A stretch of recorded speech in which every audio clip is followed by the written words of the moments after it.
should conserve resource. Okay, now conserving resources.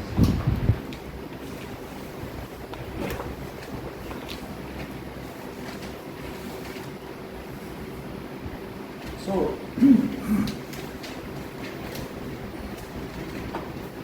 resources are limited on earth, however population is increasing day by day, है ना।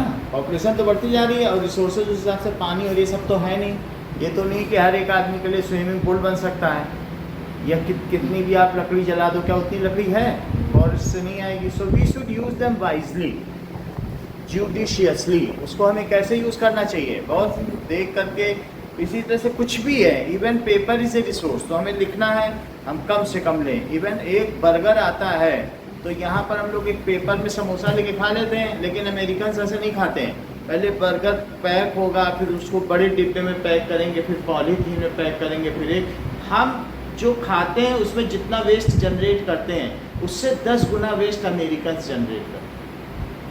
Even हम अगर एक पंखे में भी रह सकते हैं तो अमेरिकन को पहले कोयला चाहिए, उनको इलेक्ट्रिक हीटर चाहिए, एसी भी चाहिए, तो पता नहीं क्या क्या, हमसे 10 गुना ज़्यादा इलेक्ट्रिसिटी अमेरिकन यूज़ करते हैं। तो क्या ये ठीक बात है? क्या हमारी लाइफ इतनी लीजरफुल होनी चाहिए? क्योंकि उसको बनाने के लिए, इलेक्ट्रिसिटी के लिए फिर बहुत सारे डैम्स बनाए जाएंगे, और जहाँ जहाँ डैम बनाए जाएंगे तो क्या वो नेचर सबमर्ज नहीं हो जाएगा पानी में? ऐसे डैम नहीं बनते हैं। वहाँ की पूरी जो घाटी होती, वैली, उसके आगे दीवार बना दी जाती है, तो पूरी वैली की वैली में पानी भर जाएगा। वहाँ की जो वेजिटेशन है या फ्लोरा एंड फौना है, क्या वो मर नहीं जाएगा? तो इस तरीके से हमें रिसोर्सेज को, और जो हमसे भी पहले थे, क्या तुमको मालूम है कि जो गांव वाले यूज़ करते थे उनका नील वेस्ट जनरेट होता था।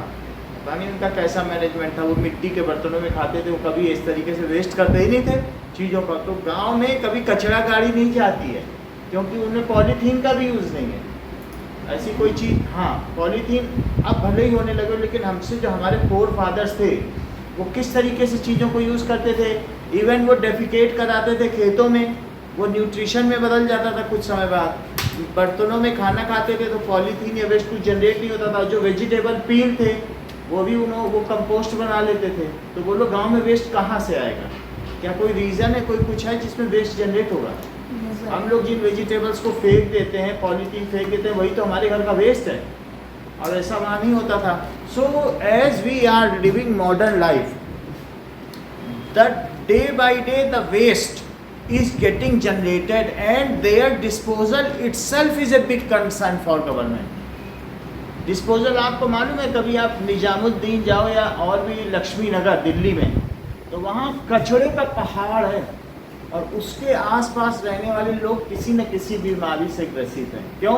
क्योंकि उससे जो फ्यूम्स और smell, bad smell, foul smell उड़ती है, वो तो बहुत ज़्यादा पॉल्यूशन है, वो एक तरीका का एयर पोल्यूशन करती है। और इतना ही नहीं, कभी कभी जब बारिश होती है तो उनसे जो निकलता है पानी, उन कचरे से, उनसे उनके बच्चों के पैरों में सोराइसिस हो गया, फोले फफोले निकल आए, फोड़े। तो क्या ये अच्छी चीज़ है? ज़्यादा कचरा, क्योंकि और अब उसको वो जला भी नहीं सकती दिल्ली गवर्नमेंट। आप क्या सोचते हो, जलाने से का पोल्यूशन नहीं होगा? वो बहुत धीरे धीरे जलता है, धुआं बहुत छोड़ेगा। कचरा आसान नहीं है जलाना, और उस कार्बन छोड़ेगा, और दूसरी बहुत डेंजरस फ्यूम्स भी होंगी। कई बार उसमें मेडिकल वेस्ट भी होता है, तो उस मेडिकल वेस्ट से तो बहुत ज़्यादा डेंजरस। प्लास्टिक जलती तो कितना फ्यूम होता है, कभी रबर को जलते हुए देखा है? It is generating. तो हमें क्या करना चाहिए बताइए? We should conserve resources, we should use judiciously and also generate less waste. कई बार हमें ऐसा भी करना चाहिए कि कुछ जो वेस्ट है, जैसे तुम लोग कई बार देखते हो कि जो तुम्हारे पेपर्स हैं, अगर आधा पेपर बच जाता है तो उसे फाड़ लेता हूँ। ऐसा देखा किसी के पास काफ़ी आई है, जो लास्ट पेज में आधा बच गया कि अगले दिन 5 मार्क्स का टेस्ट ले लेंगे, ऐसा बहुत बार हुआ है। तो हम सोचते हैं कि मिनिमम, इसीलिए हम भी आप लोगों से कहते हैं कि कॉम्पैक्ट कम से कम में लिखो, क्या पता अगली जनरेशन को पेपर देखने को ही ना मिले आपकी अगली जनरेशन। तो हम चाहते हैं जैसे हम जी रहे हैं, हमारी अगली जनरेशन को किसी भी तरीके का कोई ऐसा अभाव ना हो हमारी गलतियों की वजह से। बात समझ आई कि नहीं? हमको हमारे फोर फादर्स ने रिसोर्सेज दिए पीपी में, तो हमें क्या नहीं है कि we will also hand over these resources to next generation. तो इसलिए we should use everything judiciously, अपना काम चल जाए और चीज़ें बच भी जाएं। सही है कि नहीं? इवन तो पहले रिफिल आया करती थी और लोग उसमें रिफिल डाल डाल के नए पेन में लिखते थे। आजकल तो पेन फेंक देते हैं, तो उसी पेन में 10 बार लिखा जा सकता, पेन तो ख़राब नहीं होता। लेकिन ये हम लोग की लीजर्ड लाइफ स्टाइल है कि हम रिफिल डालना पसंद नहीं करते हैं। We want a new pen of newer style every time when we write. तो उसकी वजह से अपने अच्छे, वो अपने फैशन की वजह से कई बार हम ऐसा कर सकते हैं। जो पहले अभी के जो कपड़े हैं, पहले के लोग जो फटे हुए कपड़े हैं उनसे वो कुछ कथरी या कुछ बना लेते थे, बना के सिल के गूंथ के बना लेते थे, किसी भी चीज़ को फेंकते नहीं थे। उनका ये था कि रिसाइकल करना है। However in new condition we prefer to either throw them और ऐसे कुछ ना कुछ डिस्पोज कर देना चाहते हैं, यही है कि नहीं? तो इसलिए हमें क्या करना चाहिए? That is resources, we should use, resources are limited in nature, resources are limited in nature and human population is increasing day by day, is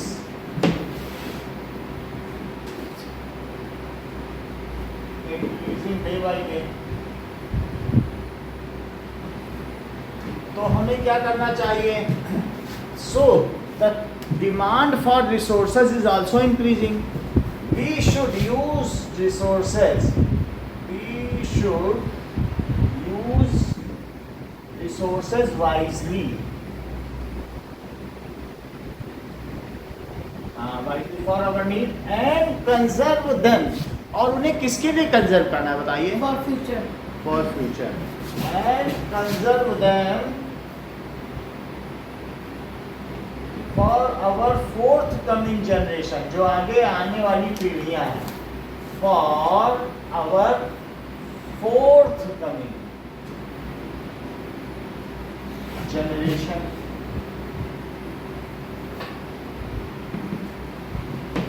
fourth क्यों लिखा है? फोर्थ का मतलब आगे आने वाली, fourth coming future generation. Now अब जरा देखिए, what does it mean by using resources carefully and giving them time to get renewed is called resource conservation. Resource conservation क्या है? मान लीजिए इतना ही पेड़ काटो कि वो रिन्यू हो जाए, जब जंगल में और पेड़ आ जाए तभी अगला काटो। अगर तुम काटते जाओगे बिना ये सोचे कि आगे आए या ना आए हमें क्या लेना देना, हम तो टिम्बर मार्ट हैं, टिम्बर मर्चेंट हैं, लकड़ी के व्यापारी हैं, काटते जाओ, तो ऐसे में सारे जंगल का डिफॉरेस्टेशन हो जाएगा। और जब जंगल ही नहीं रहेंगे तो हमें ऑक्सीजन कहाँ से मिलेगी? तो using resources in such a manner to allow them to get replenished by nature. नदियों का पानी एक साथ तुम निकाल लो और सोचो जब आएगा अगली बारिश तो इससे उसमें नदियाँ सूख जाएंगी, फिर उन नदियों में क्या रेत बढ़ता जाएगा, पत्थर आ जाएंगे, वो बह नहीं पाएंगे, वो इतना बड़ा ढेर हो जाएगा कि that is a dump yard, फिर वो यमुना के नाले की तरह बन जाएगा। पहले जो नदी बहती थी इंग्लैंड में, तो इंग्लैंड में जो आप मेन मैनचेस्टर में नदी बहती थी इतनी साफ़ थी, और आज भी वो इतना पॉश एरिया है और वो नदी नाले में बदल चुकी, जब टूरिस्ट आते हैं नाक बंद करके आते हैं। इवन जो न्यूयॉर्क की स्टैचू ऑफ लिबर्टी देखी थी ना, टॉर्च लेडी, वहाँ उसके आसपास पूरा डंप यार्ड बन चुका है, जबकि पहले वो बहुत अच्छी रिवर हुआ। तो समझ में आ गई बात कि नहीं? तो हमें कैसा करना चाहिए? We should use resources at such a rate, in a such a manner that we allow them to get replenished before we extract any more from them। उसमें से और तभी लें जब वो replenish हो जाए। इस चीज़ को resource conservation कहते हैं। That means using resources, ठीक है, in limited quantity, using resources in such a manner that and allowing them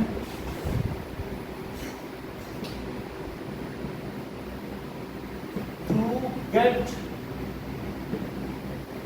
replenished is called resource conservation. हमको नेचर रिसोर्स को यूज करने से नहीं मना कर रही है, लेकिन वो कह रही है कि एक रेट पे यूज करो. Resources are sufficient to fulfill our need, but insufficient to fulfill our greed. तो इतना ना इकट्ठा कर लो कि हम बहुत और कभी 70 सालों के लिए हमारी आवश्यकता पूर्ति कर सकती है धरती, लेकिन जो लालच है उसको क्या पूर्ण कर सकती है?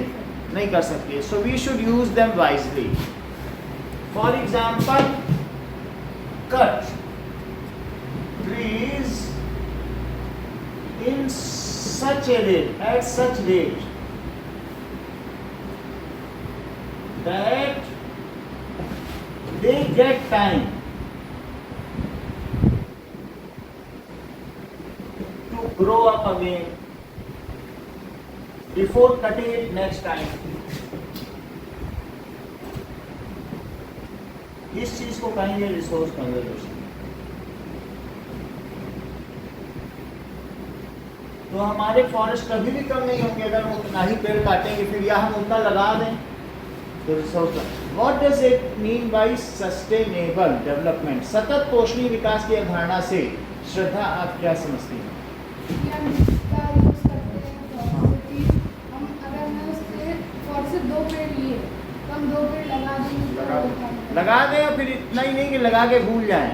और ये नहीं कि हम काटते जाएं सोचे हमने तो लगा ही नहीं होते. फ्यूचर के लिए बैलेंस करना है रिसोर्स को बैलेंस करना है तो हम ऐसा करें कि फ्यूचर के लिए रह जाए. वी शुड, अब देखो सस्टेनेबल डेवलपमेंट गांधी जी ने सबको बताया. What does it mean bye sustainable development?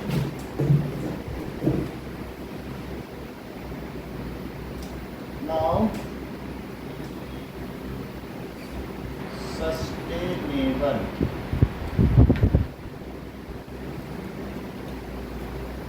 Sustainable development का मतलब होता है सतत पोषणीय विकास. इसका मतलब समझो कि ऐसा नहीं है तुम सोचो कि भारत में जितनी माइंस हैं सबसे मिनरल सब निकाल लो, जितने जहाँ रिसोर्सेज है सब यूज कर लो इसी जनरेशन में. आगे का मत सोचो, खूब भारत को खूब आगे ले जाओ. तो क्या तुम्हारी नेक्स्ट जनरेशन को वो रिसोर्सेज मिलेंगे? Resources are required at any time by any generation, any human. ये तो नहीं कि आज तुम यूज कर लो कल से कह दो बिना रिसोर्स के रह जाओ. Whatever you use is called resource. जो भी तुम यूज कर रहे हो वो रिसोर्स है. तो अगर हम ऐसा करेंगे तो फिर हम आगे हमारा वो डेवलपमेंट सस्टेन नहीं कर पाएगा. You should develop in at such a rate. Gandhi ji ने बताया at such a rate हमें करना चाहिए so that our resources lasts forever. कि हमारे रिसोर्स हमेशा भी आए. बहुत तेज आगे बढ़ने की जरूरत नहीं है. अमेरिका ने क्या किया, हम लोग जमीन में 3 बार खेती करते हैं, उसने 5 बार गन्ना उगाया. अपनी जमीन पे कितने, 1 साल में कितनी बार गन्ना उगाया? 5 बार गन्ना उगाया. तो 5 बार गन्ना उगाओगे तो क्या जो सॉइल है, is it allowed to get replenish its nutrients?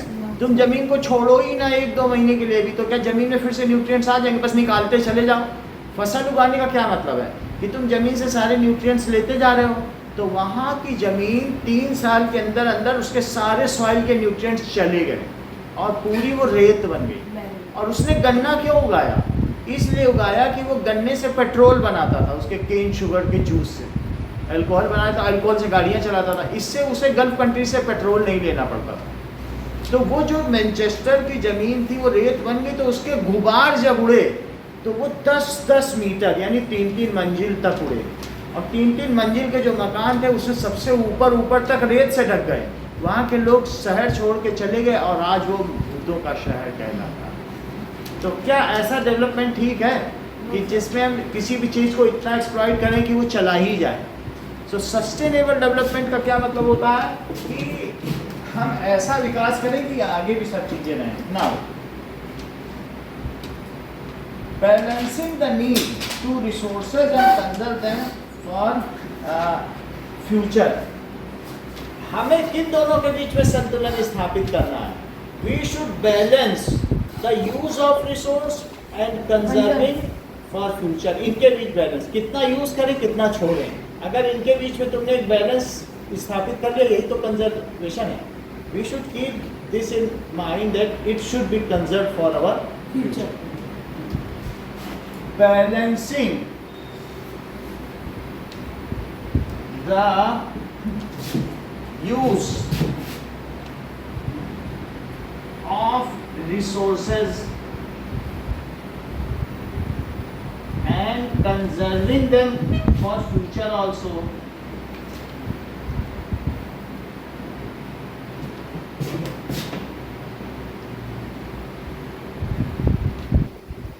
is called, इसको और समझते हैं, is called sustainable development।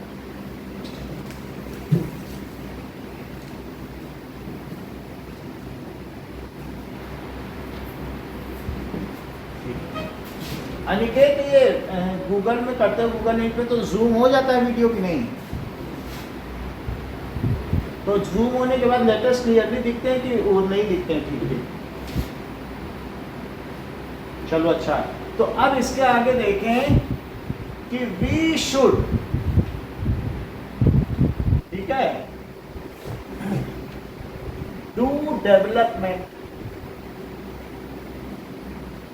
Eight such a rate, हमें इस रेट पे डेवलपमेंट करना है दैट, इसके आगे का सेंटेंस श्रद्धा पूरा करो, हमें डेवलपमेंट किस रेट पे करना है बताओ, हमें किस, so that our future can use it.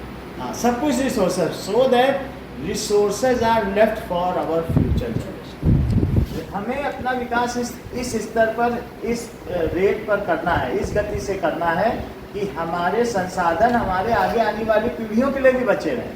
इसी चीज को सतत पोषणीय विकास कहा जाता है, ठीक है। That our resources are left For our for our future generation. इसको दोनों में जो डेफिनेशन ठीक लगे, सस्टेनेबल डेवलपमेंट। सर यही वाली सही है। ये वाले, ये ज्यादा अच्छी लग रही है, आगे भी यूज करेंगे, नाइस में रहेगी।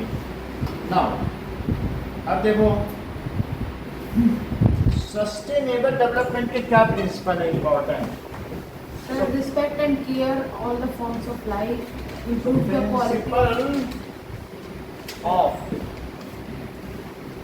sustainable development।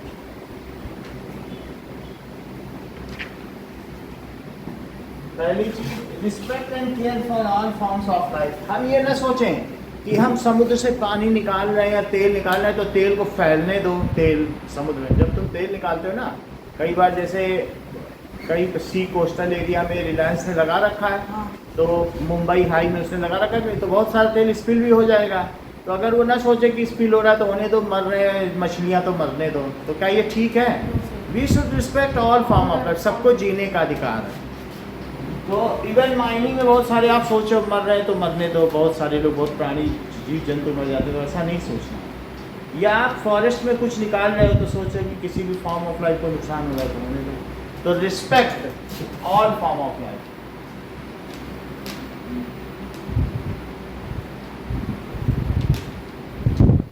ये भी सस्टेनेबल डेवलपमेंट की अवधारणा है। Improve the quality of human life. तो ये भी नहीं कहा गया कि ठीक है सबको बचा लो, तुम अपना जियो गरीबी से, नहीं, तुमको दुनिया के पेस के साथ आगे बढ़ना है, तुम्हें अपने जीवन का स्तर भी सुधारना है। सब अगर बिजली जला रहे हैं दुनिया में तो तुम्हें भी बिजली बनानी है। Improve the human life also, उसको लेके चलती है सतत सोचने। Improve The human quality the quality of human life. Of human life. क्या आपको ये बात पता है कि अमेरिका की जनसंख्या भारत की जनसंख्या की 1/10 है, 1,40,00,000 है, जबकि हम 140 करोड़ हैं, उनकी 14 करोड़ है। तो 14 करोड़ होने पर, लेकिन वो हमसे 10 गुना ज़्यादा रिसोर्स यूज़ करते हैं। हमसे 1/10 होने पर भी वो हमसे कितना ज़्यादा रिसोर्स यूज़ करते हैं? 10 गुना ज़्यादा।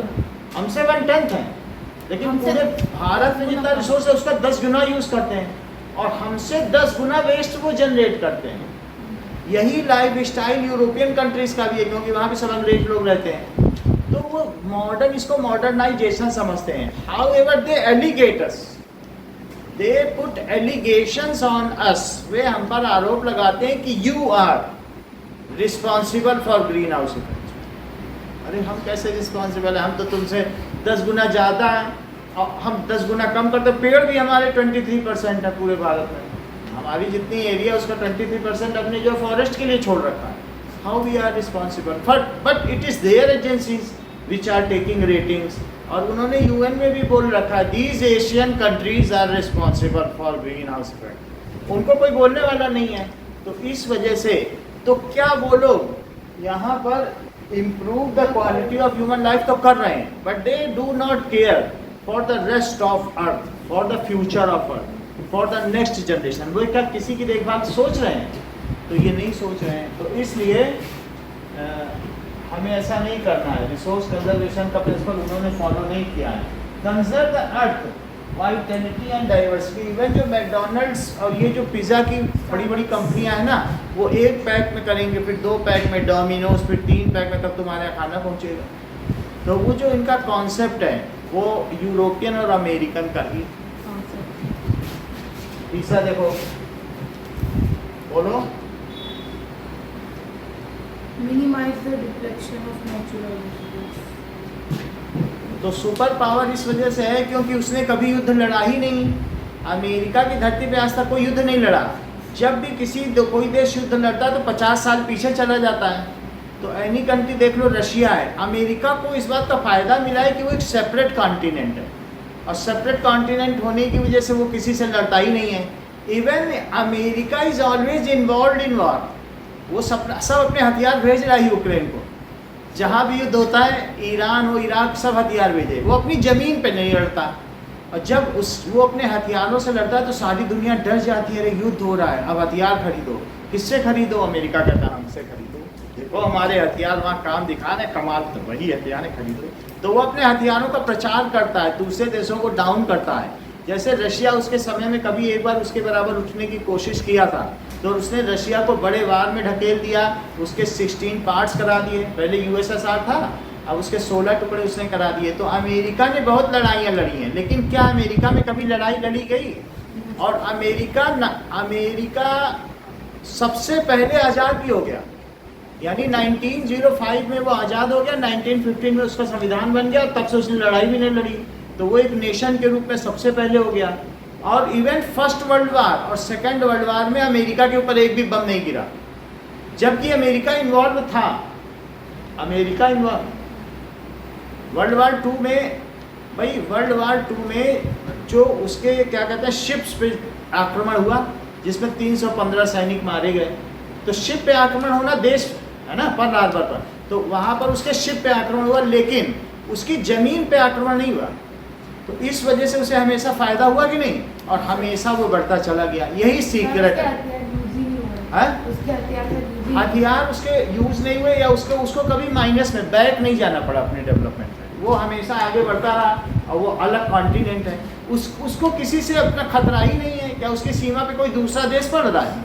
और जो बढ़ भी रहे हैं वो लगभग बहुत छोटे छोटे देश हैं, जैसे कनाडा है। कनाडा की कुल पॉपुलेशन ही 1 करोड़ है, और कनाडा तो पूरी बात अमेरिका की ही मानता है। ऐसे गरीब देश है, तो इन सब देशों को तो अमेरिका एक झटके में जब चाहे मिला ले, ये को मिला नहीं रहा है। उसके आसपास मैक्सिको है, मैक्सिको भी गरीब है, और वेनेजुएला भी गरीब है। तो इस तरीके से जो आसपास के देश हैं वो उस हैसियत में नहीं है कि अमेरिका से कुछ भी कर सकें। Even they are dependent on America for many of the things. तो यही सब रीजन है कि अमेरिका आज कैसा है, बताइए। The America is the most developed and prevailing nation. उसकी बात हर जगह मानी जाती है, और जबकि भारत के चारों तरफ सीमाएं ही सीमाएं, हम तो लड़ते ही रहते हैं। तो इस वजह से हम कैसे आगे डेवलप करेंगे, और हमने 3 बार भी देख लिए। So these are the reasons why America is prevailing, dominating, and most of the Asian countries and European countries are not. तो दूसरी चीज हमने क्या बताई, improve the quality of human life. तीसरी चीज, conserve the earth vitality and diversity. Earth is vital. क्या earth जीवंत है? अर्थ जो है वो बायोडाइवर्सिटी से भरी। वाइटल का क्या मतलब है? तुम बॉर्न वीटा पीते हो तो दैट इज वीटा। वीटा का क्या मतलब है? वाइटल। वाइटल का मतलब है जीवन। क्या तुमने वीटा मॉन्क की कथा सुनी है? हाँ सर। वीटा मॉन्क वो ऐसा पीता दवाई था का जूस कि वो सैकड़ों सालों तक जीता रहा। वीटा का मतलब ही जीवन होता है। सो क्या हमारी अर्थ वाइटल है? यहाँ अगर कहीं अकेली अर्थ हो तो क्या उसमें क्या जीवन आ जाएगा? तो हमें इस अर्थ को वाइटल बनाए रखना है। इसे डंप यार्ड न बनाए। कचरा घर बना दोगे तो क्या वहाँ जीवन होगा? सो वी शुड, हमें और क्या करना चाहिए? Conserve the earth's vitality and diversity. जितना हम अर्थ के फॉरेस्ट को काटते जाएंगे और उसे फार्म में बदलते जाएंगे। सोचो फार्म बना लें, कहते हैं वहाँ पर भी तो लकड़ी है, फार्म में भी तो खेती हो रही है। अब फर्क क्या है? क्या फ़र्क है श्रद्धा? अगर हमने जंगल को फार्म हाउस बना दिया तो क्या फ़र्क है? अगर हम उसमें अपने आप से बीज लगाएंगे, फिर उसको हम काट के अपने आप में यूज़ करेंगे। तो फॉरेस्ट में तो वाइल्ड लाइफ रहते हैं, वो बहुत वाइल्ड लाइफ है। तुमने फार्म बना दिया, उसमें कोई वाइल्ड लाइफ बचा? तो इस तरीके से न जाने कितने मेडिसिन होते हैं, कितने तरीके की वैरायटी ऑफ प्लांट्स होते हैं, वो सारे तो तुमने काट दिए। तो एक प्लांट लगा लेना और फिर वो अपने आप कंजर्व भी नहीं होगा। कुछ नहीं डालोगे तो बंजर हो जाएगी ज़मीन भी। तो इस तरीके से हमें क्या करना चाहिए? Conserve the vitality of earth and diversity.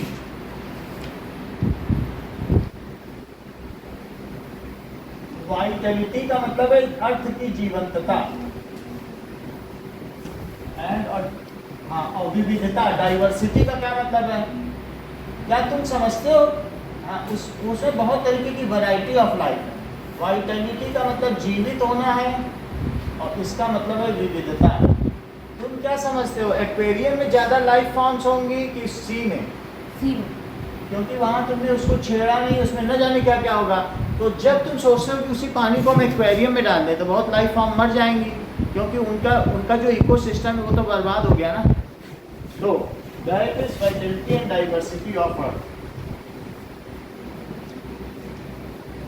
Next is minimize the depletion of natural resources. Depletion का मतलब है खोदते रहो, सब निकालते रहो।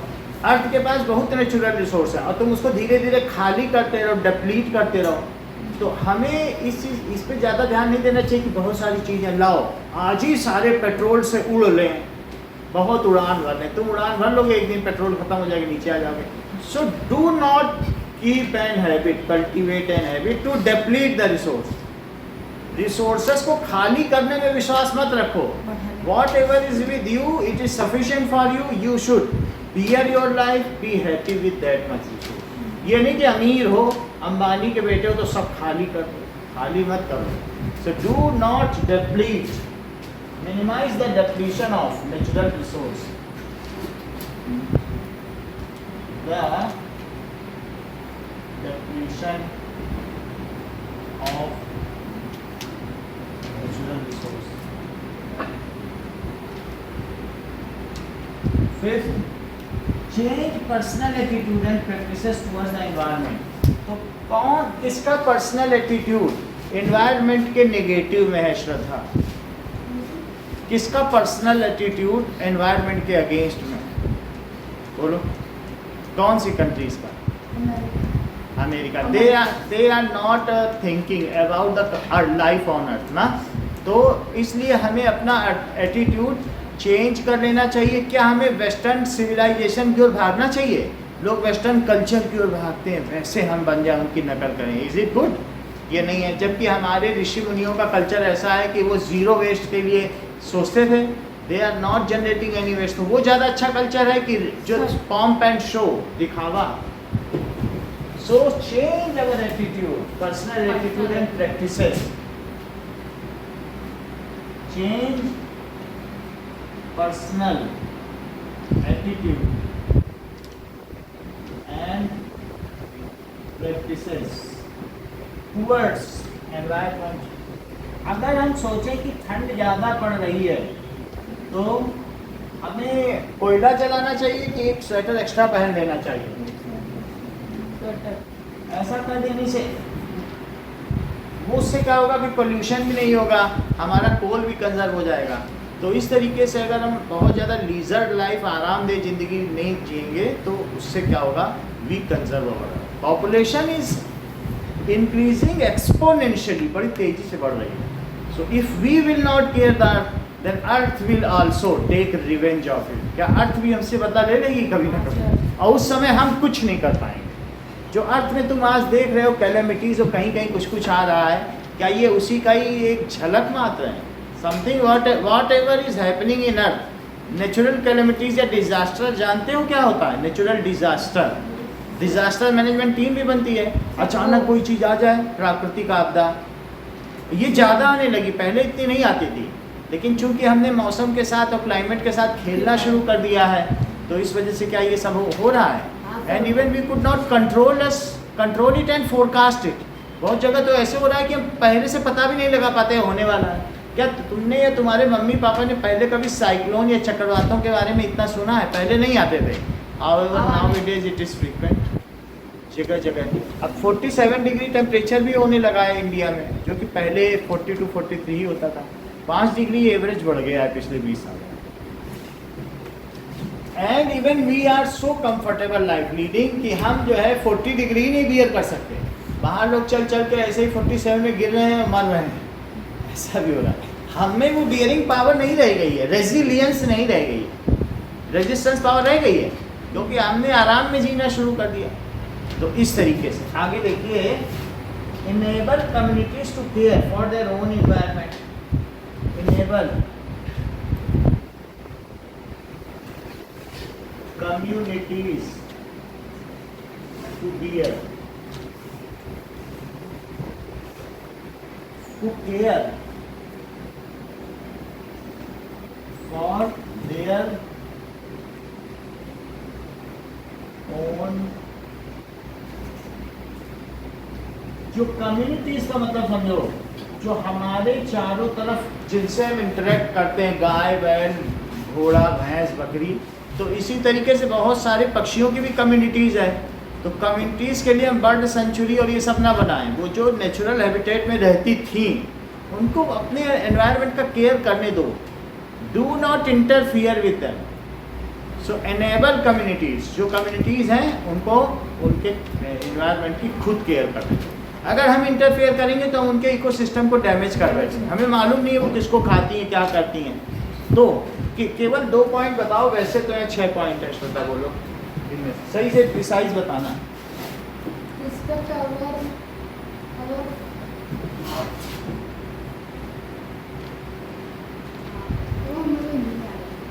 हाँ बोलो, बताओ कौन बता रहा है? Aniket?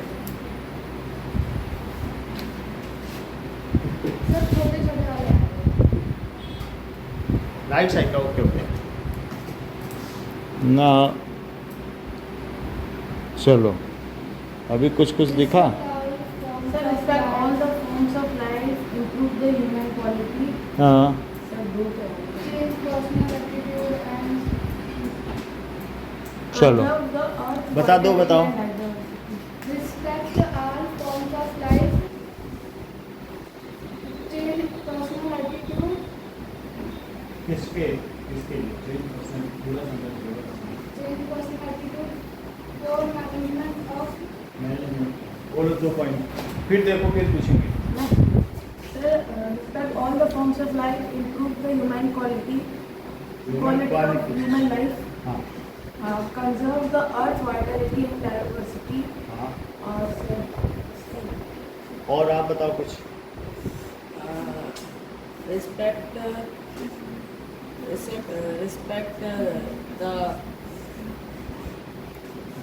respect all forms of life, improve बताओ 6 पॉइंट बताने में इनाम है, बोलो। Sir, change the personal attitude against environment. Towards, against नहीं होता है, बोलो। Towards बोलो आप। respect all forms of life and improve all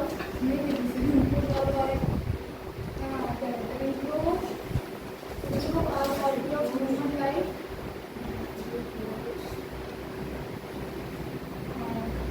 Change personal attitude towards environment.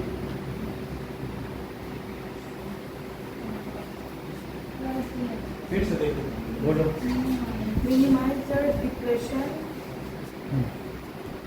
of natural resources, change the personal attitude and practices towards environment, respect all the forms of life, change the quality of human life, change the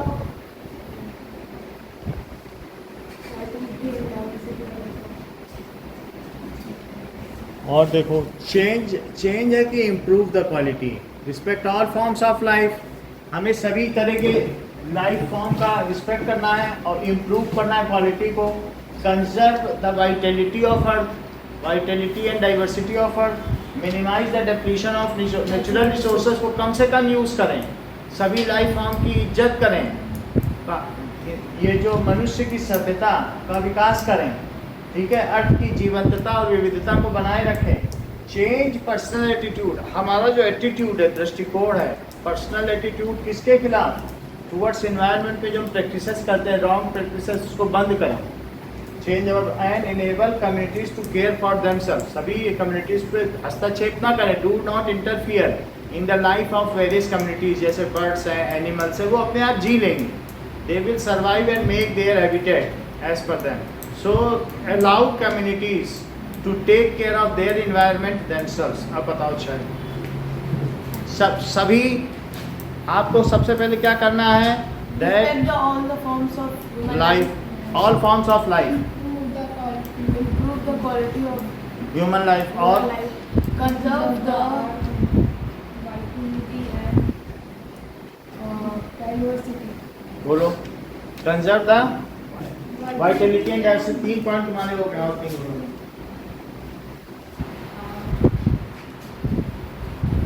change our personal attitude and practice come towards earth, 4 हो गए।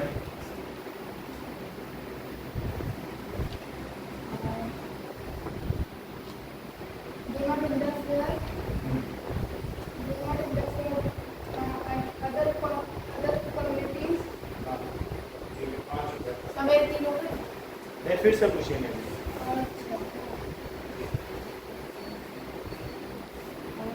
फिर से आप करो, चलो फिर से आप बताओ, बोलो। दिव्यांश, दिव्यांश को तैयार हुआ? 2 मिनट। 2 मिनट। अब आखिरी बार श्रद्धा पूछेंगे।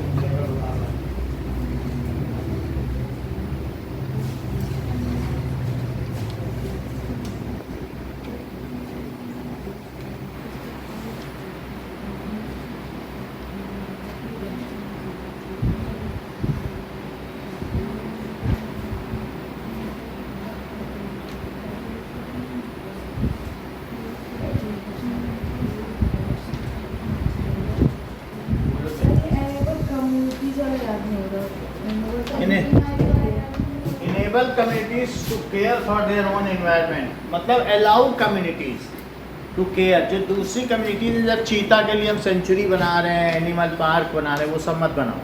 वो जहाँ रहते हैं उनको वहीं छोड़ दो, ठीक है ना। तो वहाँ पे चीता रखोगे, 4 हिरन ला के रखोगे, क्या ये सब ठीक है? वो बन ही नहीं पाएगा इकोसिस्टम। पता नहीं कितने छोटे छोटे कीड़े चाहिए इसी चीज़ को चलाने में, तुम कर पाओगे वो सब? तो अलाउ कम्युनिटीज को क्या अलाउ करो, to care their own environment, अपने चारों तरफ के वातावरण को खुद केयर करने के। वो सालों से, सैकड़ों सालों से करते आए हैं। ये नहीं कि हम उनका संरक्षण करेंगे। हाँ बोलो बेटा, प्रियांशु। हाँ, मिनिमाइज द डेप्लीशन, यानी डेप्लीशन का मतलब घटना। तो नेचुरल रिसोर्सेज को तुम डेप्लीट करते जा रहे हो, खाली करते जा रहे हो। तो मिनिमाइज द, उस चीज़ को क्या कहते हैं, कंजम्पशन ऑफ नेचुरल। डेप्लीशन ना याद करो, तुम क्या याद करो, जो तुम कंज्यूम कर रहे हो उसको मिनिमाइज कर दो। डेप्लीशन का मतलब कि घटना होता है, और यहाँ पे क्या लिख दो, कंजम्पशन। जैसे जैसे तुम बिस्किट के पैकेट में से बिस्किट निकालती हो, तो क्या बिस्किट की लेयर डेप्लीट होती जाती है, कम होती है, उसको डेप्लीशन कहते हैं। डेप्लीशन नहीं तो कंजम्पशन करो। Allow the community to take care their environment. तुम यहाँ पर भी अगर तुम्हें इनेबल नहीं ठीक लग रहा तो अलाउ लिखो, अलाउ कम्युनिटी। आप यहाँ से बोलोगे, उन्हें देखें कितना बता पाते हैं, बताओ। respect all forms of life, improve the quality of human life,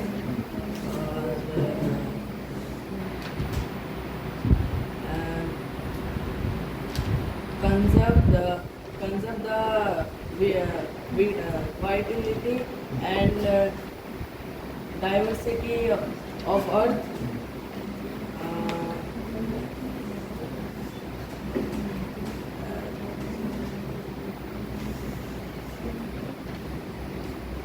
एक बार और आएंगे, बोलो। Respect फिर से आएंगे, तीन बता दें। all forms of life, improve quality of human life, conserve earth fertility and diversity, minimize the definition of earth, definition of, इसका डेफिनेशन क्या चीज कम करना, मिनिमाइज करो। Definition of natural resource. natural resources, sir याद हो गया मेरे क्या बोल रहे हैं? चार भी हुए नहीं, चौथा डबल होता है, फिर से आएंगे और बोलो देखिए कितने और याद Change personal attitude and practices towards earth, allow communities to care on environment, अब तुम्हारे हो गए 6 हो गए, लेकिन चौथा गलत था, उसे फिर से देखो, उसे फिर से पूछो। Sir, respect all the forms of life, improve the quality of human life, conserve the vitality and diversity, or change personal attitude towards environment, allow communities to care their own environment, minimize the depletion of natural resources. अब ये 6 point लिख के दिखाओ Sir, कहाँ? Board पे? Paper पे। और sustainable development की डेफिनेशन इतना करना, एक एक डेफिनेशन और प्रिंसिपल। sir definition करो Sir, what is it? एक कोई भी। Sir, बोलो। Now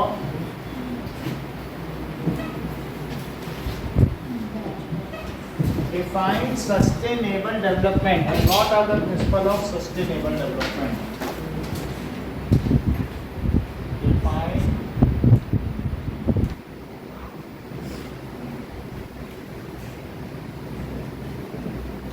write 6 principles for sustainable.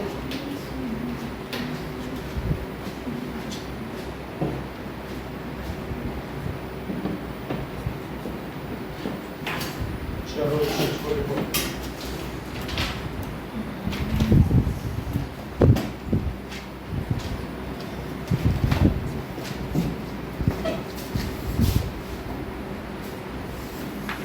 दो।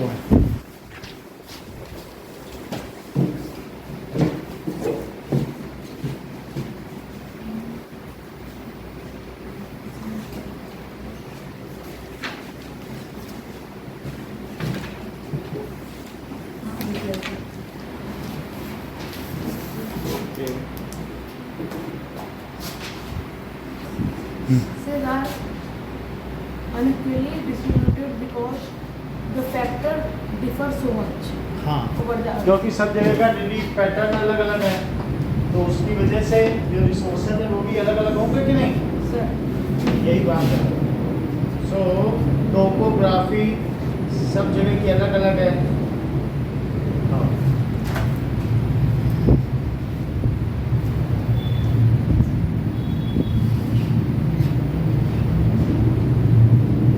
Class 8 geography chapter 1 solution. So sir इसका आंसर दिया तो बेस्ट देखते हैं और अच्छा मिल जाए। और थर्ड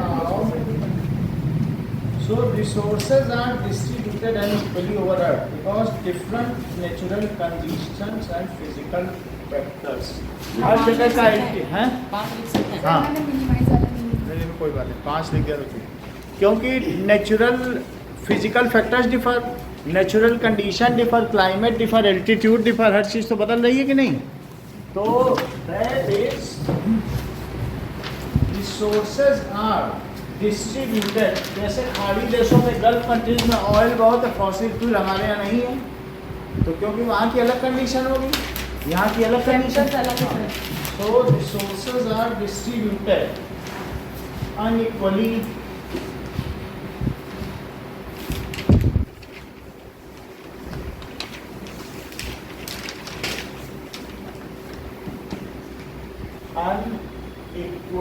ओवर अर्थ। ऐसा क्यों है? As relief pattern. Relief pattern का मतलब है कि माउंटेन, डेजर्ट, प्लेट्यू, ये सब mountain, desert, plateau, plains. Plains, coastal area, ये सब अलग अलग है। कोस्टल एरियाज, ये सारी चीजें।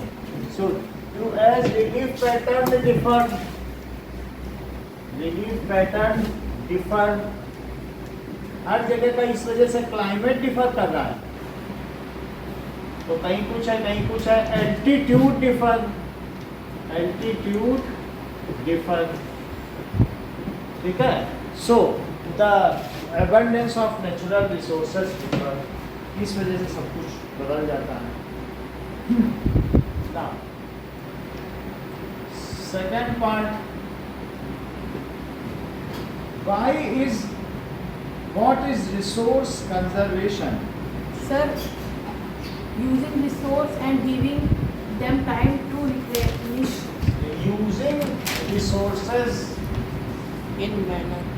ठीक है, in such a manner, allowing them time to get replenished Is known as resource management. at such a rate that allowing it to get replenished naturally, that allowing it to get replenished, अपने आप इनकी पूर्ति हो जाए, naturally is called resource conservation। इसी को संपदा संरक्षण कहा जाता है, कंजर्वेशन। कितने ही रेट पे यूज करो कि वो फिर से आ जाए। बाकी सस्टेनेबल डेवलपमेंट का तुम्हारे में एक रेक्टेंगल में अलग से भी डेफिनेशन दी, बहुत अच्छा है। Carefully utilizing resources for your requirement, allowing taking care of future generation is called sustainable development. एक रेक्टेंगल में दिया है कि नहीं? हाँ सर। चलो अब थर्ड देखिए, why are human resources important? Human भी तो एक रिसोर्स है, तो क्यों ऐसा है बताइए कि human resources are important because the development of other resources depends upon this resource. So human resource क्यों इम्पॉर्टेंट है? ये सही बात है, human resources are important because human has a skill, और ह्यूमन अपनी स्किल से क्या कर सकता है बताओ? Technology sir. हाँ बोलो। Convert any substance into resource। वो अपनी स्किल से क्या कर सकता है? किसी भी चीज़ को रिसोर्स बना।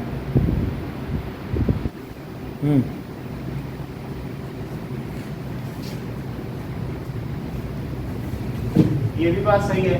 और ह्यूमन रिसोर्स फॉरेन कंट्री में जाता है, लेकिन सबसे जो बेसिक बात है, because by skill, by its own skill, it can convert any waste into useful human resources. जो किसी काम के लिए उसको भी कोई रिसोर्स बना दे, नहीं। So as are important as human by its intelligence,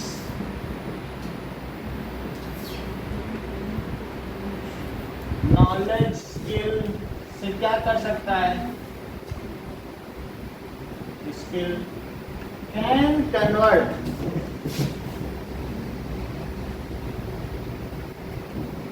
any substance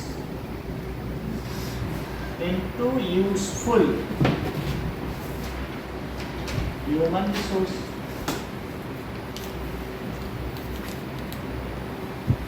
इसलिए इम्पोर्टेंट, ह्यूमन ही तो सब चीज़ों को यूज करता है। सर यूजफुल कन्वर्ट कर सकता है वो स्किल, नॉलेज और टेक्नोलॉजी। टेक्नोलॉजी के आधार पर। फोर्थ देखो, what is sustainable development? So that is resources are used for development, for our development, keeping them preserve for the forthcoming generation या for the future generation.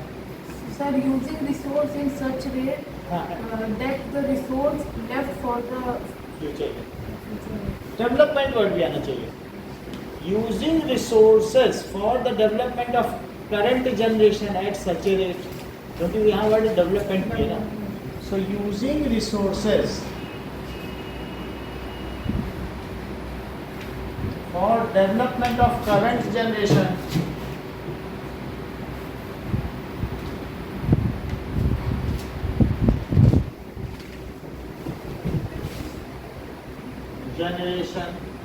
and also conserving them for future generation, and also conserving them for future generation.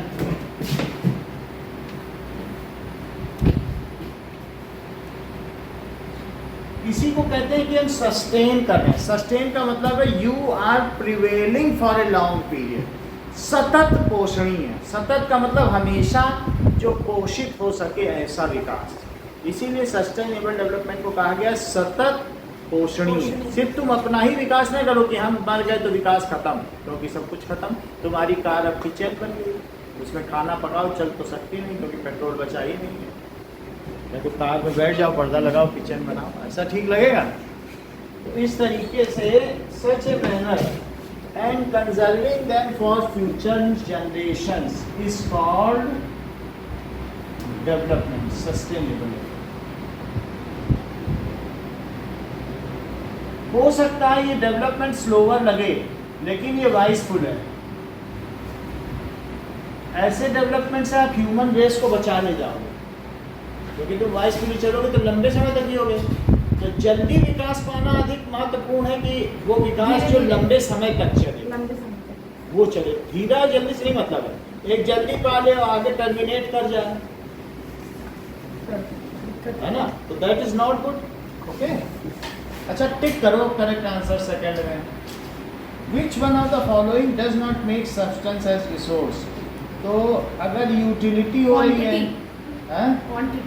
Quantity से कोई चीज resource नहीं हो सकती। So that is C, second का first में। Second देखो, which one of the following is a human made resource? Medicine to treat cancer. हाँ, क्योंकि ट्रॉपिकल फॉरेस्ट स्प्रिंग और ये सब नहीं है, तो that is medicine to treat। हाँ, complete the statement. Non-renewable resources are those which have limited stock। हाँ, नॉन रिन्यूएबल क्या मतलब है? Sir those which have limited stock। तो वो नॉन रिन्यूएबल है। हाँ सर। इसका मतलब है those which have limited stocks।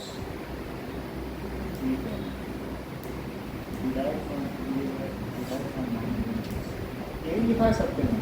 हाँ सर। ठीक है, ए लिखो। ओके, सर क्या क्वेश्चन आंसर लिखना है? अब इसको ज़्यादा नहीं लिखना नहीं है। अब तुम लोग हिस्ट्री की बुक नहीं लाए ना? इसका अगला चैप्टर स्कूल में पढ़ाया गया है? और अभी आएगा नहीं क्या आपकी में? आएगा। सर कल कंफर्म करके बता दूँ। कोई बात नहीं, सेकंड हम कर लेते हैं, अगर आ ही जाएगा सेकंड का भी कर देते हैं। 2 लैंड, सॉइल, वाटर, हिस्ट्री में एक कर लेंगे, ज्योग्राफी में 2 कर लेंगे, ठीक।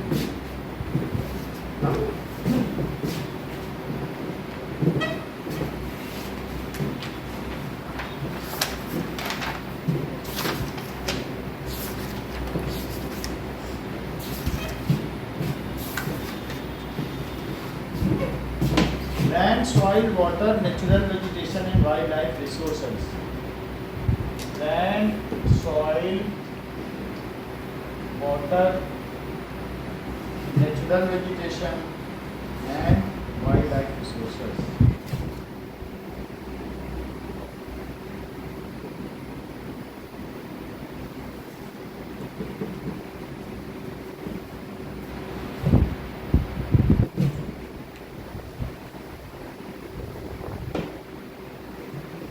ये सभी रिसोर्स है। क्या लैंड भी एक रिसोर्स है? तो अब हम देखेंगे कि 2 अलग अलग लोग हैं। जैसे एक स्मॉल विलेज इन तंजानिया है, अफ्रीका में Tanzania. Mamda gets up very early in the morning to fetch water. She has to walk a long way. बहुत दूर वो पानी लेने जाता है, फिर वो पानी लेके आता है लंबे समय पर। फिर उसके बाद वो अपने गोट्स की रखवाली करता है भाइयों के साथ। All the family owns a piece of rocky land. वो छोटे से हट में पत्थर पे रहती है उसका पूरा परिवार। So this is not enough to feed their family for the whole year. वो थोड़ा बहुत उगा लेते हैं मेज जमीन, और बीन्स, है मेज और बीन्स उगा लेते हैं। जबकि पीटर कहाँ रहता है? In the heart of the sheep rearing region in the New Zealand. Peter New Zealand में रहता है, जबकि माम्बा तंजानिया में रहता है। तो with his family runs A wool processing factory. उसका परिवार ऊन के फैक्ट्री में काम करती है। ऊन को वो बनाते हैं, इससे उसके गुल्ले बनाते हैं, ठीक है। Every day when he returns from school, Peter watches his uncle taking care of sheep. Their sheep yard is situated on a wide grassy plain. वहाँ बहुत घास है। It is manage in a scientific way using the latest technology. Peter's family also grows vegetables through organic farming. तो इन दोनों की तुलना करो, वो दोनों अलग अलग लाइफ जीते हैं। This difference is because of the difference in the quality of land, soil, water. तो ये सब क्यों है बताइए? क्योंकि सब जगह क्वालिटी ऑफ लाइफ। ये नीचे तुम टेक लगा के बैठते हो तभी तो बता नहीं पाते हो, हाथ का तुम टेक नहीं। ये 4 ब्रेन आधा काम कर रहा है, मालूम है? ये जो टेक लगाए ऐसे मत टेक लगाओ।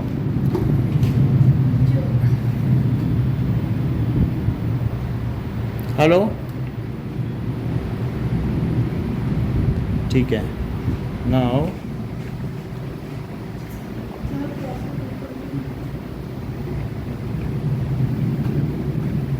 अब देखिए,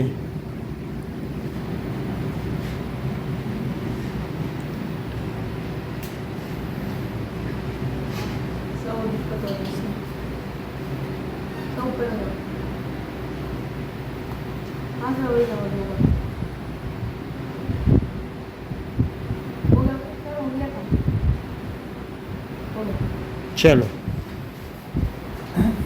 नाउ लैंड के बारे में देखो। Land is among the most important natural resource. तो 90% आगे क्या लिखा है कि observe the land, type of soil and water availability in the region you live. तुम कहाँ रहते हो? क्या तुम्हें मालूम है कि जितनी भी सिविलाइजेशन, अर्ली सिविलाइजेशंस हुई हैं, वो सारी कहाँ डेवलप हुई बताइए? हड़प्पन सिविलाइजेशन, सिंधु सिविलाइजेशन हुई। ये सब नदी घाटी की सभ्यताएं हैं, जहाँ नदियाँ रही हैं। बोलो सिंधु, ये जो सिविलाइजेशन वो जहाँ नदियाँ बह रही उसके बगल में हुई हैं। तो ये सारी सम्मोहन जोदड़ो, हड़प्पा, कालीबंगा, लोथल, ये सारी सिविलाइजेशन या माया सभ्यता की सिविलाइजेशन, ये सब कहाँ हुई? या इसके अलावा भी जो इजिप्ट में आपको मालूम है बड़े बड़े पिरामिड बने हैं, तो वहाँ भी एक बहुत बड़ी सिविलाइजेशन थी। तो वो सब कहाँ पर डेवलप हुई है? क्या ये रिवर साइड में डेवलप हुई है? तो कोई भी लैंड इम्पॉर्टेंट कब हो जाती है बताइए? How it is more productive? When there is near by some river is flowing. बोलो। तो इसलिए लैंड क्या है? सबसे बड़ा रिसोर्स क्या है? तुम अपने नेचुरल रिसोर्स बहुत है। लैंड भी एक रिसोर्स है। क्या लोग अपने जीवन की 80% कमाई ज़मीन खरीदने में लगा देते हैं, बचाते हैं, सोचते हैं ज़मीन का टुकड़ा मिल जाए। तो क्या लैंड बहुत बड़ा रिसोर्स है?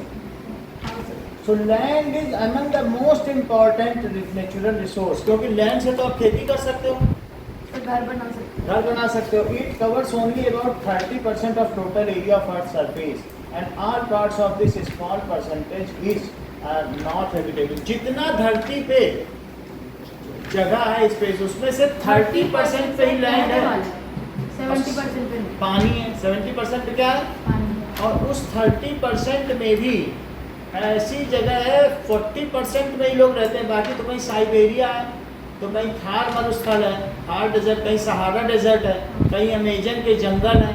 तो अगर उस सबको निकाल दो तो बहुत थोड़ी सी जमीन है जिसमें रह सकते हो। बाकी ग्रीनलैंड है, आर्कटिक है, अंटार्कटिक है, उसमें भी कोई नहीं रहता।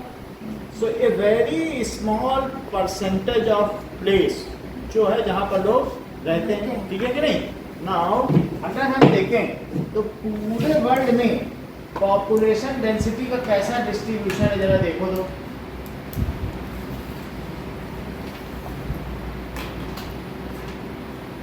Now, let us see कि पॉपुलेशन पूरे वर्ल्ड में कैसे डिस्ट्रीब्यूटेड है।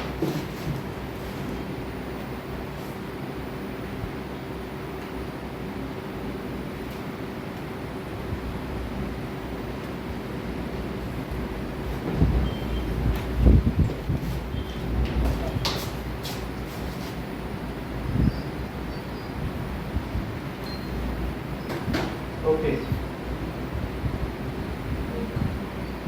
Population density world wide. तो इसकी इमेज देखो कि कैसे पूरी दुनिया में पॉपुलेशन का डिस्ट्रीब्यूशन है। तो क्या तुम देख रहे हो, जो जितना डार्क प्लेस है वहाँ सबसे ज़्यादा पॉपुलेशन है, और जहाँ जहाँ पर बिल्कुल कुछ भी नहीं है, जो येलो है, वहाँ बहुत कम लोग हैं। तो तुमको मालूम है सर रशिया और यहाँ इंडिया, ये चीज़ है, ये कनाडा है, ठीक है। तो इसका मतलब कि और ज़्यादा देख लें कि कैसे कैसे पॉपुलेशन डिस्ट्रीब्यूटेड है। Okay, now let us see this. तो जो लोग ऑनलाइन हैं उनके ग्रुप में हमने भेज दिया ये फोटो, तो उसमें भी आप लोग देख सकते हैं कि जो येलो पोर्शन है तो वहाँ पर बहुत कम पॉपुलेशन है। Let us see this. तो यहाँ पर देखिए, क्या आपको लग रहा है कि येलो पोर्शन कौन सा है? कनाडा है, ठीक है। What you see in this figure, देखो ज़रा, तो कुछ पोर्शन आपको पता चल रहे हैं जो येलो येलो हैं। तो देयर इज, दिख रहा है ना, तो उसमें यही है। तो वहाँ पर आपको मालूम है, वहाँ पर ये जो ऊपर ऊपर के पोर्शन है, यहाँ पर किलोमीटर में 2 लोग रहते हैं, और जो यहाँ इंडिया है, इंडिया के पर किलोमीटर में 365 लोग रहते हैं। पॉपुलेशन डेंसिटी देखो। तो वहाँ आँख बंद करके भी गाड़ी चलाओ तो कभी किसी से भिड़ोगे नहीं। 1000 प्लस है। So you can see that कितने, यहाँ तो 8 देख लो कितने लिखे हैं, 1000 प्लस।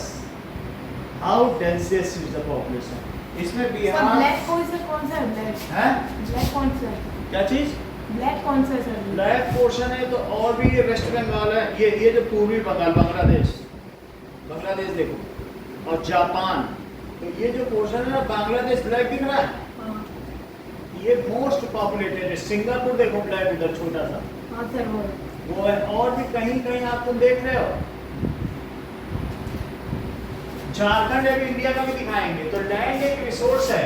इसी तरीके से जहाँ ये स्वेज कैनाल है, इसके बगल में भी देखो, यहाँ पर भी इजराइल, सर हाँ ब्लैक है। इजराइल है, या और भी ऐसा कोई ऐसे देश है जो ब्लैक है। तो कहीं कहीं अफ्रीका में भी 1-2 जगह है, साउथ अफ्रीका, जोहान्सबर्ग है, यहाँ थोड़ा रेड है। तो इससे तुम्हें पता चल रहा है। हमें अमेरिका में भी कहीं, चाइना में भी अगर हम देखेंगे तो सब ऐसे ही है, रेड रेड ही है, अफगानिस्तान में सर है ना।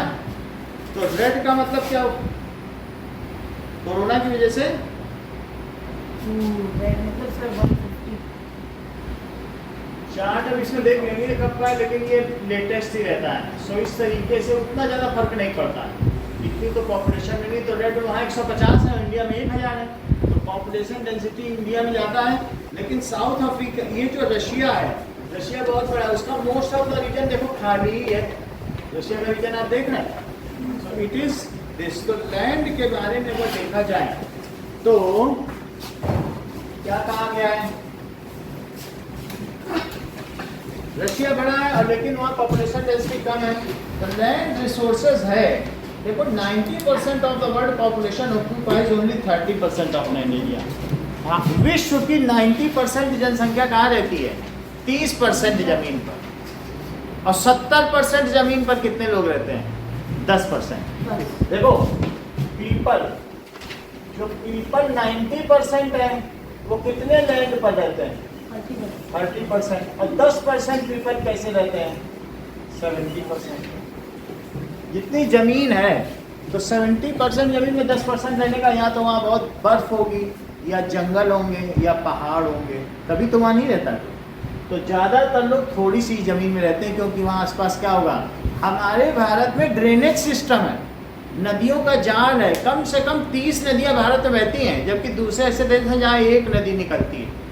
कहीं कहीं तो ऐसा होता है, नील नदी, पूरे साउथ अफ्रीका में देखो तो सिर्फ नील नदी है, नाइल रिवर ना, तो कहीं कहीं एक ही दो नदियाँ हैं। भारत में तो ड्रेनेज सिस्टम है, नदियों का जाल है, नदियों का नाल है, नाले की तरह नदियाँ, समझ आई कि नहीं। तो गंगा जमुना ब्रह्मपुत्र कृष्णा कावेरी आके मिल गई सागर में, हुई सब एक हैं, हिंद देश के निवासी सभी जन एक हैं, रंग रूप वेश भाषा चाहे अनेक है, बात कि नहीं। वेरियस काइंड्स ऑफ रिवर, इसका पूरा ड्रेनेज सिस्टम है, तभी तो यहाँ पॉपुलेशन ज़्यादा है। तो अब इसमें इन्होंने क्या कहा है, it is the most important natural resource, total area of earth surface and all parts of this small percentage are not habitable. Most of the land on earth is not habitable, वहाँ नहीं रहा जा सकता। कुछ तो इसमें polar region में पड़ती हैं, कुछ इसी के ऊपर और सब ट्रॉपिकल रीजन में है, तो उन सब में नहीं रहती। -50 डिग्री साइबेरिया का वहाँ कौन रहेगा, देखो ऐसे में कोई रह पाएगा क्या।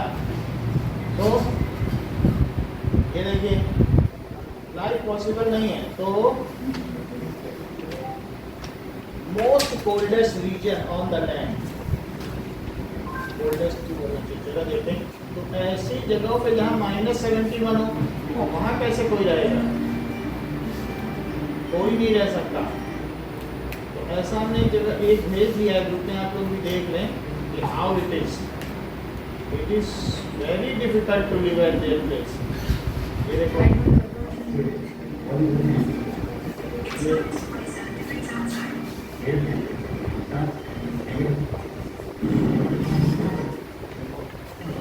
साइबेरिया,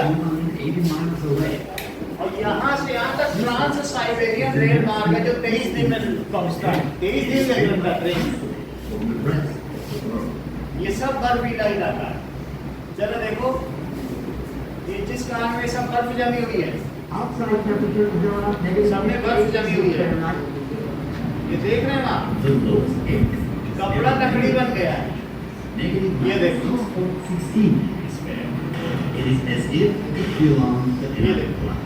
मेरे से तुम कील ठोक सकते हो। चश्मा पहन लो तो चश्मा चिपक जाए, मांस निकालना पड़ेगा।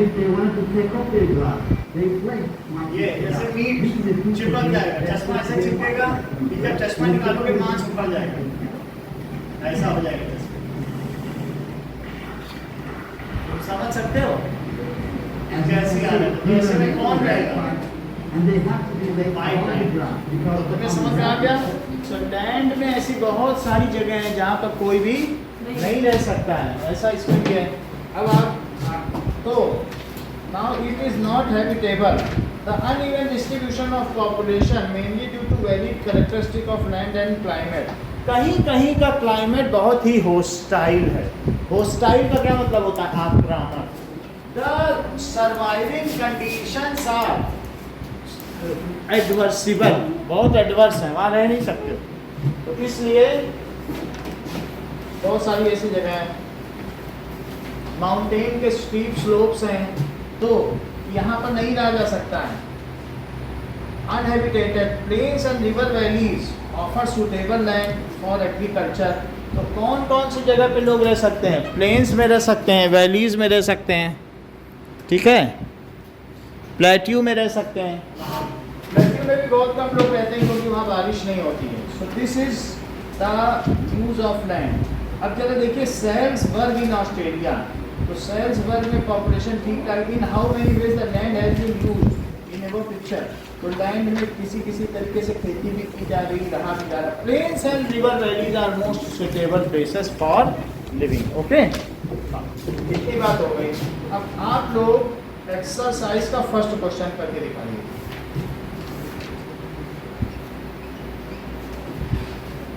फर्स्ट का सारा पार्ट फर्स्ट के 4 पार्ट करो।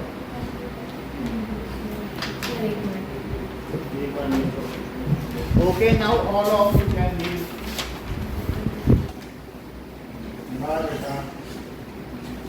वेलकम। इसमें टेम्परेचर दिखाता है।